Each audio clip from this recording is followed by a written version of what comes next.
বিসমিল্লাহির রহমানির রহিম। সুপ্রিয় শিক্ষার্থীবৃন্দ, আসসালামু আলাইকুম। আশা করি তোমরা সবাই ভালোই আছো এবং বাসায় নিরাপদে আছো। তো আজকে তোমাদের অনলাইন ক্লাসে আমি রাইট ফর্ম ভার্বস সম্পর্কে আলোচনা করব। তো লেটস স্টার্ট।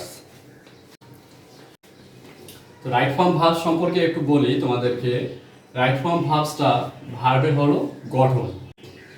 তো সেন্টেন্স একটা গঠন করবো আমরা তখন সেই সেন্টেন্সটা যদি সঠিক না হয়, সেটা রাইটিংয়ের ক্ষেত্রেই হোক বা যে কোনো সেন্টেন্স মেকিংয়ের ক্ষেত্রেই হোক, রাইট ফর্ম ভার্বস খুবই একটা এসেনশিয়াল আর কি তোমাদের রুলস বলা যায়। তো এই রুলস প্রয়োগ করে তোমরা সহজেই যে কোনো ধরনের রাইটিং, প্যারাগ্রাফ, কম্পোজিশন লিখতে পারো। তো ঠিক আছে, রাইট ফর্ম ভার্বসের শুরু থেকে কিছু রুলস আমি বলা শুরু করতেছি, তোমরা দেখতে থাকো, আমার সঙ্গে থাকো।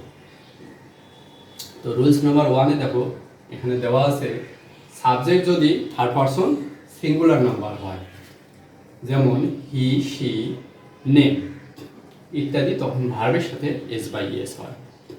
তাহলে এখানে বলছে সাবজেক্ট থার্ড পারসন।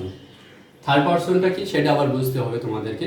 আমরা জানি, সকলেই জানি, এটা 3 থেকেই তোমরা পড়ে আসতেছো সকলেই, যে পারসন মূলত কত প্রকার? 3 প্রকার: ফার্স্ট পারসন, সেকেন্ড পারসন এবং থার্ড পারসন।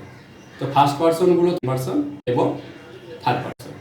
তো ফার্স্ট পারসনগুলো তোমরা জানো, যেমন I, we, me, my, mine, এগুলো হচ্ছে ফার্স্ট পারসন। আর সেকেন্ড পারসন হচ্ছে ইউ, ইওর, দাও, বাকি সব। মানে ফার্স্ট পারসন এবং সেকেন্ড পারসন বাদ দিয়ে বাকি সবগুলোই থার্ড পারসন বলা যায়, যে কোনো নাম হতে পারে। আচ্ছা, যেমন হি, শি, এখানে আছে থার্ড পারসন। এখানে বলছে রুলস বলে, দেখো যে সাবজেক্ট যদি থার্ড পারসন সিঙ্গুলার নাম্বার হয়, তাহলে এটা হচ্ছে সিঙ্গুলার নাম্বার। তো প্লুরাল নাম্বারও হবে, আবার থার্ড পারসন প্লুরাল নাম্বারও আছে, যেমন দে হতে পারে। তো থার্ড পারসন সিঙ্গুলার নাম্বার দিয়ে এখানে যেমন দেওয়া আছে হি অথবা শি, যে কোনো নেম থাকতে পারে। যেমন মাই নেম ইজ সুমন, ধরো সাপোজ যে মাই নেম ইজ সুমন, তাহলে সুমন যে কোনো নাম হতে পারে। তাহলে সেক্ষেত্রে নাম যে কোনো টেবিল হতে পারে, চেয়ার হতে পারে তোমাদের। তারপর হি অথবা শি, তাহলে ইত্যাদি যদি থাকে, তখন ভার্বের সাথে কি হবে? আমাদের এস অথবা ইএস। যেমন ফর এক্সাম্পল দিয়ে প্র্যাকটিস না করলে তোমরা বুঝতে পারবে না, এই জন্য এক্সাম্পল আমরা প্রয়োগ করব। দেখো, যেমন হি ইট রাইস, ইটে ভার্বটাতে ব্র্যাকেটে রাখলাম, ধরো রাইট ফর্ম ভার্বসের মধ্যে ইটটা ব্র্যাকেটে রাখলাম। তাহলে হি ইট রাইস, এটাকে আমাদের সঠিক করতে হবে, ভার্বটাকে সঠিক করতে হবে। তোমরা এর আগেও শিখছো, টেন্সে আমি শিখাইছি যে হি ইট রাইস, এই ধরনের সেন্টেন্স শিখছো তোমরা। তো এখানে বলতেছে, রুলস বলতেছে এই ভার্বটা কিন্তু সঠিক না। তাহলে সেক্ষেত্রে সঠিক যেহেতু না, এটাকে আমাদের সঠিক করতে হবে। রাইট ফর্ম অফ ভার্বস বলতে ভার্বের সঠিক ব্যবহার, use of right form verbs. তাহলে এখানে হি হচ্ছে subject third person singular number. Rules বলতেছে যদি subject third person singular number হয়, তাহলে ভার্ব, এটা হচ্ছে ভার্ব, ভার্বের সাথে এস অথবা ইএস হয়। তাহলে ইট থেকে ইটস রাইস, ঠিক আছে। তারপর এটা গেল। তারপর তোমাদের 2 নম্বর ধরো যে এক্সাম্পলটা একটু দেখো, খেয়াল করো। যেমন সুমন, এক্সাম্পল 2 ধরো, যে সুমন গো টু স্কুল। তাহলে এক্সাম্পল ঠিক করলে হবে, যেমন সুমন, যে কোনো নাম যেহেতু বলছে, নেম ইত্যাদি থাকলে, তাহলে সুমন হচ্ছে সাবজেক্ট থার্ড পারসন কি সিঙ্গুলার নাম্বার। তাহলে সুমন, সুমনে লেখো গো থেকে গোস টু স্কুল, এই হলো রুলস। আচ্ছা, তাহলে সাবজেক্ট যদি থার্ড পারসন সিঙ্গুলার নাম্বার হয়, তাহলে আমাদের ভার্বের সঙ্গে কি হবে? এস অথবা ইএস। তাহলে প্রথমটাতে আমরা এস দিলাম, তারপরেরটাতে ইএস আসলো। ওকে, নেক্সট রুলস নাম্বার 2-এ দেখো, সাবজেক্ট যদি ফার্স্ট পারসন কিংবা থার্ড পারসন প্লুরাল নাম্বার হয়, যেমন আই, উই, দে, তাহলে ফার্স্ট পারসন কিংবা থার্ড পারসন প্লুরাল নাম্বার। তাহলে ফার্স্ট পারসনের মধ্যে আছে, তাহলে আই ধরতে পারো, উই ধরতে পারো, আর থার্ড পারসন ধরতে পারো দে। এটা হচ্ছে plural number, third person plural number. এখানে দেওয়া আছে যে থার্ড পারসন যদি প্লুরাল নাম্বার হয়, ইত্যাদি হয় তখন ভার্বের সাথে এস অথবা ইএস হবে না। যেমন আই, এক্সাম্পল দেখো, আই গো টু কলেজ।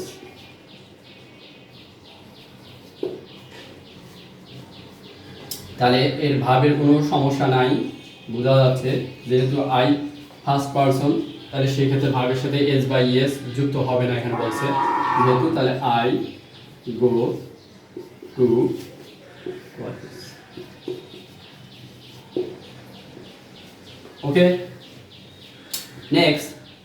তারপরে দেখো যে এখানে বলছে সাবজেক্ট যদি থার্ড পারসন প্লুরাল নাম্বার হয় তাহলে ভার্বের সঙ্গে কি হবে না, এস বা ইএস যুক্ত হবে না। আবার আমরা এক্সাম্পল সেট করতে পারি।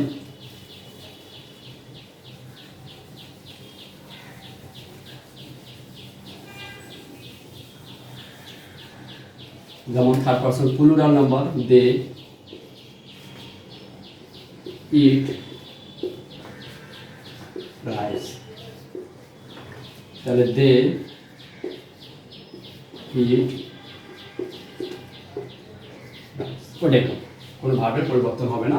তাহলে ভার্বের সঙ্গে এস বা ইএস হবে না, আর কি যা আছে তাই অপরিবর্তিত থাকবে। ওকে, নেক্সট রুলস নাম্বার 3 দেখো, কিছু শব্দ যেমন always, occasionally, regularly, sometimes, often, generally, daily, everyday, usually, normally ইত্যাদি থাকলে প্রেজেন্ট ইনডিফিনিট টেন্স হয়। তো আমি তোমাদের গত ক্লাসে লেকচার 1, 2 এবং 3-তে টেন্স সম্পর্কে আলোচনা করেছিলাম। তো এখানে বলছে যে প্রেজেন্ট ইনডিফিনিট টেন্স হয়। তা আমরা টেন্স কত প্রকার ও কী কী এ সম্পর্কে আমাদের ডিটেলস জানা আছে, সবারই জানা আছে ইনশাল্লাহ। তো প্রেজেন্ট ইনডিফিনিট টেন্স হয় যেহেতু বলছে যে প্রেজেন্ট ইনডিফিনিট টেন্স হয়, তাহলে প্রেজেন্ট ইনডিফিনিট টেন্সের স্ট্রাকচারটা কি সেটা সম্পর্কে তোমাদের ধারণা থাকতে হবে। তো আমরা দেখি এখন উদাহরণ প্রয়োগ করেই, দেখো অ্যাপ্লাই করো এক্সাম্পলটা। যেমন হি, ধরো যে ইট দিলাম রাইস ডেইলি, হি ইট রাইস ডেইলি। তাহলে সেন্টেন্সের মধ্যে দেখো ডেইলি কথাটা কিন্তু আছে, এখানে আমরা দেখতে পাচ্ছি এই ডেইলি। তাহলে ইত্যাদি যদি থাকে তাহলে প্রেজেন্ট ইনডিফিনিট টেন্স হয়। প্রেজেন্ট ইনডিফিনিট টেন্সের স্ট্রাকচার গত ক্লাসে ছিল যে সাবজেক্ট, তারপর মূল ভার্বের প্রেজেন্ট ফর্ম যখন হয় তারপর অবজেক্ট হয়, তখন সেটা প্রেজেন্ট ইনডিফিনিট টেন্স হিসাবে আমরা আইডেন্টিফাই করতে পারি। তো ওকে, দেখো প্রেজেন্ট ইনডিফিনিট টেন্স এর স্ট্রাকচার অনুসারে হিয়েই দিলাম সাবজেক্ট থার্ড পারসন। আমরা যেহেতু আগেই শিখলাম যে সাবজেক্ট যদি থার্ড পারসন সিঙ্গুলার নাম্বার হয় তাহলে ভার্বের সঙ্গে কী হবে, এস অথবা ইএস। তাহলে এক্ষেত্রেও এস বাই ইএস দিবা তোমরা। সাবজেক্ট যেহেতু থার্ড পারসন, হিটা হচ্ছে subject third person singular number, এ কারণে এস বাই ইএস আসবে। তাহলে হি ইটস রাইস ডেইলি। তাহলে ইত্যাদি যে কোনো ওয়ার্ড যদি একটা থাকে সেই ক্ষেত্রে তোমাদের অবশ্যই ভার্বের সাথে এস বাই ইএস অথবা প্রেজেন্ট ইনডিফিনিট টেন্স হবে, অথবা সিম্পল প্রেজেন্ট টেন্সও তোমরা বলতে পারো। ওকে, তাহলে প্রেজেন্ট ইনডিফিনিট টেন্সের স্ট্রাকচার হচ্ছে সাবজেক্ট, তারপর মূল ভার্বের প্রেজেন্ট ফর্ম প্লাস অবজেক্ট। আর এই ওয়ার্ডগুলো যে কোনো একটা থাকলে সেই ক্ষেত্রে তোমরা প্রেজেন্ট টেন্সে করে দিবে, সিম্পল প্রেজেন্ট টেন্স অথবা প্রেজেন্ট ইনডিফিনিট টেন্স হবে। ওকে, নেক্সট রুলস নাম্বার 4 দেখো, সেন্টেন্সটি ইউনিভার্সাল ট্রুথ অথবা হেবিচুয়াল ফ্যাক্ট। ইউনিভার্সাল ট্রুথ বলতে বোঝাচ্ছে চিরন্তন সত্য, যেটার কোনো পরিবর্তন হয় না, সাধারণত অপরিবর্তিত থাকে। অথবা হেবিচুয়াল ফ্যাক্ট। হেবিচুয়াল ফ্যাক্ট বলতে অভ্যাসগত কর্ম। তাহলে হেবিচুয়াল, হেবিট থেকে হেবিচুয়াল, হেবিট মানে অভ্যাস, তাহলে হেবিচুয়াল ফ্যাক্ট বলতে অভ্যাসগত কর্ম।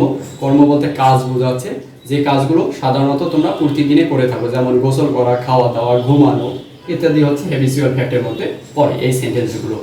তো আমি এখন এক্সাম্পলের মাধ্যমে তোমাকে দেখা দিচ্ছি। দেখো এক্সাম্পল, যেমন the moon give us light. তাহলে এখানে হচ্ছে দেখো যে দা মুন হচ্ছে subject third person singular number, এটা হচ্ছে সাবজেক্ট, তাহলে subject third person singular number.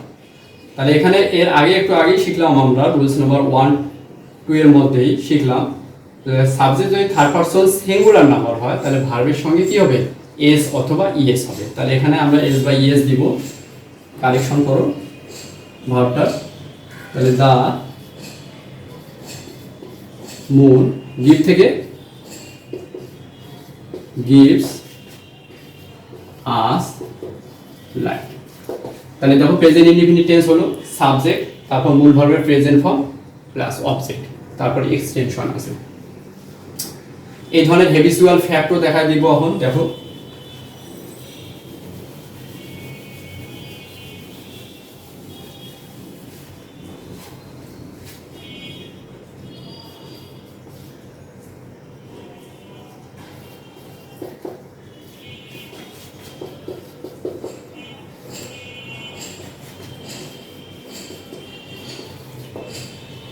Daily, যেমন হি ইট রাইস ডেইলি, তাহলে এটা হচ্ছে তোমাদের হেবিচুয়াল ফ্যাক্ট। প্রতিদিন আমরা যেহেতু খাবার গ্রহণ করি সেই ক্ষেত্রে এটা হচ্ছে তোমার হেবিচুয়াল ফ্যাক্ট। তাহলে হেবিচুয়াল ফ্যাক্টে হলেও সেক্ষেত্রে আমাদের প্রেজেন্ট ইনডিফিনিট টেন্স হবে। তাহলে সূত্র অনুসারে আমরা টেন্সটা ঠিক রাখবো এবং রাইট ফর্ম ভার্বস অনুসারে প্রথম রুলস এবং দ্বিতীয় রুলস অনুসারে যে সাবজেক্ট যদি থার্ড পারসন সিঙ্গুলার নাম্বার হয় তাহলে ভার্বের সঙ্গে কি হবে এস বা ইএস যুক্ত হবে। তাহলে he eats rice daily। Okay, next rules number 5 এ দেখো কোনো বাক্যে বি ভার্ববিহীন হলে নেগেটিভ বা ইন্টারোগেটিভ করার সময় টেন্স ও পারসন অনুসারে ডু ডাজ অথবা ডিড বসাবো। তাহলে এখানে একবারেই আমি কথাটা বলছি যে ডু ডাজ অথবা ডিড বসাবো। তাহলে তোমরা একটু মনে রাখবা এই জায়গাটার মধ্যে যে যদি প্রেজেন্ট টেন্স হয়, দেখতেছো যে সেন্টেন্সের মধ্যে যদি দেখা যাচ্ছে যে সেন্টেন্সটা প্রেজেন্ট টেন্স সেক্ষেত্রে ডু অথবা ডাজ দিবা টেন্স ও পারসন অনুসারে। আর যদি পাস্ট হয় সেক্ষেত্রে আমরা ডিড বসাবো। তো এক্সাম্পল দিলে ক্লিয়ার হবে তোমাদের। দেখো একটু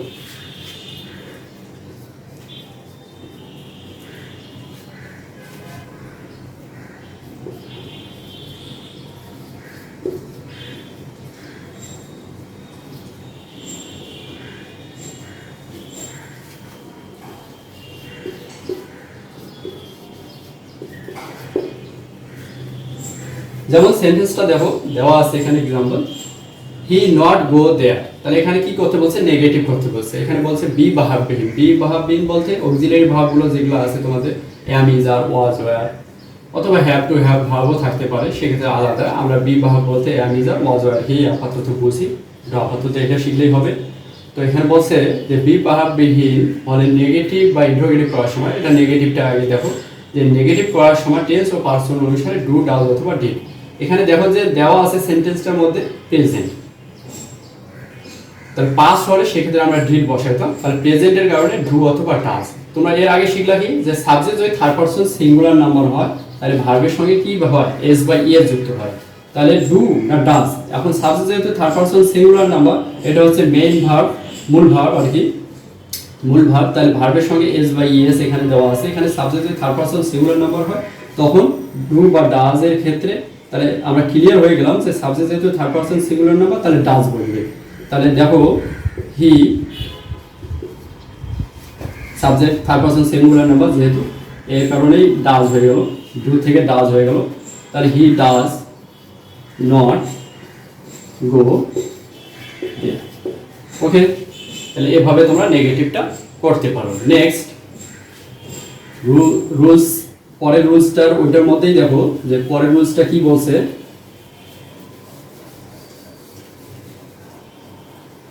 পরের রুলসটা বলছে যে ইন্টারোগেটিভ করার সময় টেন্স ও পারসন অনুসারে ডু ডাজ অথবা ডিড বসাবো। যেমন what she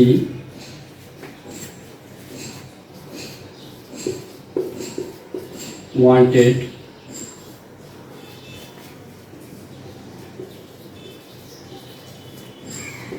from me, what she wanted from me। তাহলে তোমরা নিশ্চয়ই শনাক্ত করতে পারছো যে এখানে পাস্ট টেন্সে আছে, যেহেতু সেন্টেন্সটার মধ্যে দেখো যে পাস্ট টেন্স দেখা যাচ্ছে যে ওয়ান্টেড যেহেতু আছে। আমরা এর আগে শিখছিলাম যে টেন্সের ক্ষেত্রে যে নাথিং মূল ভার্বের পি এফ তে পাস্ট ফর্ম, তাহলে পাস্টে এখানে পাস্ট ফর্ম যেহেতু দেওয়াই আছে মূল ভাবটা, সেই ক্ষেত্রে অবশ্যই আমরা বলবো যে এটা পাস্ট টেন্সে আছে। তাহলে যেহেতু পাস্ট টেন্সে আছে, এখানে বলছে যে নেগেটিভ বা ইন্টারোগেটিভ করার সময় টেন্স ও পার্সন অনুসারে ডু বা ডাজ আমি দেখাই দিলাম। এখন ডিড এর ব্যবহারটা দেখাবো তোমাদেরকে। ডিডটা কিভাবে হবে কাজ করবে দেখো, যে ইন্টারোগেটিভ করার সময় তাহলে হোয়াটই বসাও। তাহলে এখানে যেহেতু পাস্টে আছে তাহলে আমরা ডিড নিয়ে আসি। What did she want from me. তাহলে দেখো ইন্টারোগেটিভ করার সময় ডু ডাজ, প্রেজেন্টের ক্ষেত্রে ডু ডাজ আর পাস্টের ক্ষেত্রে ডিড চলে আসলো। তাহলে what did she want from me. আর একটু মনে রাখতে হবে যে তোমরা নেগেটিভ কিংবা ইন্টারোগেটিভ যেটাই করো না কেন, যখনই এখানে অক্সিলারি ভার্ব বসলো তারপরে কিন্তু মূল ভার্বের সবসময় কি হবে, প্রেজেন্ট ফর্ম হবে। এই কথাটা মাথায় রাখতে হবে। নেক্সট রুলস নাম্বার 6 দেখো, যে ইন্টারোগেটিভ সেন্টেন্স এ যদি WH কিংবা রিলেটিভ প্রোনাউন হয় তাহলে সাবজেক্টের পূর্বে টেন্স ও পার্সন অনুসারে ডু ডাজ অথবা ডিড বসাবো। যেমন এক্সাম্পল দেখো,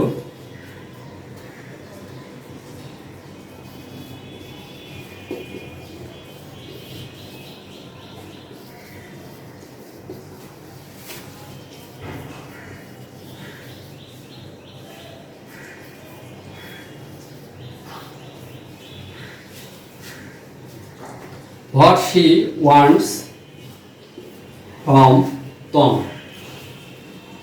এক্সাম্পল দেখো, তাহলে এটা ভাবটা সঠিক করব। যেমন এখানে বলছে ইন্টারোগেটিভ